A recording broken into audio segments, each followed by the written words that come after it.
Since the lamp looked like it was the oldest piece, it was probably the most valuable. I left it for last.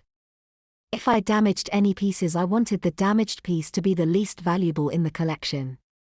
I washed the lamp in warm water and let it dry in the kitchen drainboard. This is where the story gets strange. When it dried, I tried to buff out the green patina with the cloth. All of a sudden the damn thing started hissing at me. I dropped it on the floor. I guess I thought there was some vicious insect inside. The lid, which had been corroded in place, popped off and rolled on the floor in circles. Then a green gas started coming out of the lamp. It was horrible. It smelled like something had been dead a week. I screamed for my husband and woke him up. He stumbled out of the bedroom and found me in the kitchen, knee-deep in a reeking green fog. He shouted at me and demanded to know what I had done. The mist gathered itself up in the center of the kitchen and formed itself into a tall column, then began swirling around. My husband panicked and tried to drag me from the kitchen. I couldn't leave. I was fascinated. It looked like I had a miniature tornado in my kitchen. Really, I'm not making this up. It really happened. When the tornado took the shape of a man, my husband froze. I mean, he couldn't move. He was absolutely terrified. The mist solidified into a green-skinned, 7-foot-tall, muscular humanoid with Semitic facial features and naked except for a tight little white loincloth. It stretched, smiled, and then it spoke. Ah. After 7,000 years I am free again. Who art thou, mortal, that thou hast freed me? I would reward thee for thine deed, he boomed down at me. Me, I asked, I'm nobody. You want to talk to my husband?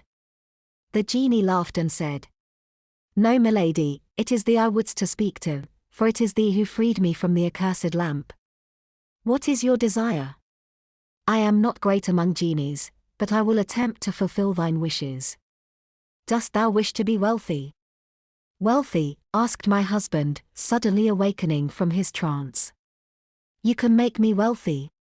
The genie turned, cast a baleful eye on my husband and said, I spoke not to thee, son of slime. Interrupt me not whilst I bargain with the lady. Else thou fash me unduly and I smite thee. My husband quailed and slipped behind me. Some protector he is, hiding behind his wife, I thought. Bargain? I queried. Yes, milady, a bargain.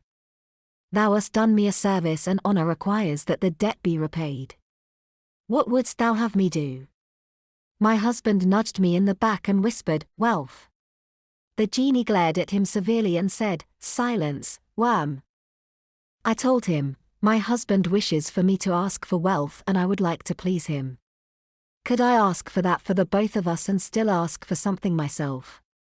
The genie smiled and said, Thy generosity does thee credit, milady. What dost thou wish for thyself? I would like to have a baby, I said.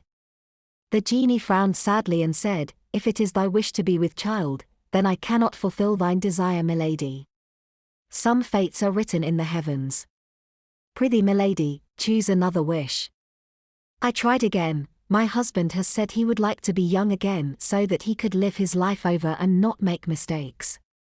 Is that possible to do that while keeping all his memories and mental skills? The genie chuckled and said, No, milady. It is not possible to live without making mistakes, else I would not have spent 7,000 years in a lamp. However, it is possible for ye to be younger, perhaps 23 years old, and retain all your mental abilities and memories. However, thy wish, milady, would be subject to some conditions. And what are these conditions? I asked.